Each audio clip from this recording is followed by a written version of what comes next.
বিদেশের মাটিতে অবৈধভাবে অবস্থান বা শ্রম আইন লঙ্ঘনের দায়ে ভারতীয় নাগরিকদের দেশে ফেরত পাঠানোর পরিসংখ্যানে চাঞ্চল্যকর তথ্য উঠে এসেছে। গত ৫ বছরের সরকারি পরিসংখ্যান অনুযায়ী যুক্তরাষ্ট্রকে পেছনে ফেলে ভারতীয়দের ফেরত পাঠানোর তালিকায় শীর্ষস্থান দখল করেছে সৌদি আরব। দেশটির পররাষ্ট্র মন্ত্রণালয় থেকে সম্প্রতি এই তথ্য জানানো হয়েছে।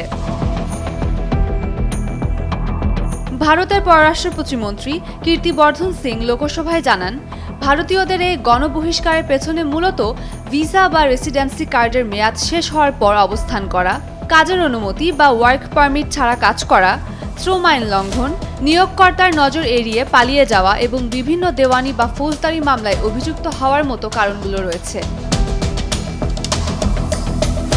রাজধানী রিয়াদে অবস্থিত ভারতীয় মিশনের দেওয়া তথ্য মতে ২০২১ সাল থেকে ২০২৫ সালের বর্তমান সময় পর্যন্ত সৌদি আরব থেকে রেকর্ড সংখ্যক ভারতীয়কে ফেরত পাঠানো হয়েছে।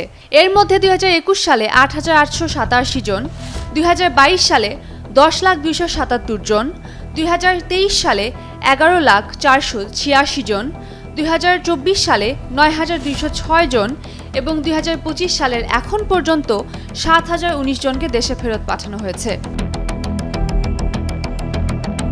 যুক্তরাষ্ট্রে অভিবাসন নিয়ে কড়াকড়ি থাকলেও সৌদি আরবের তুলনায় সেখানে ভারতীয়দের ফেরত পাঠানোর হার অনেক কম। উমের রুম্মান, ক্রান্তি, ডেইলি সান।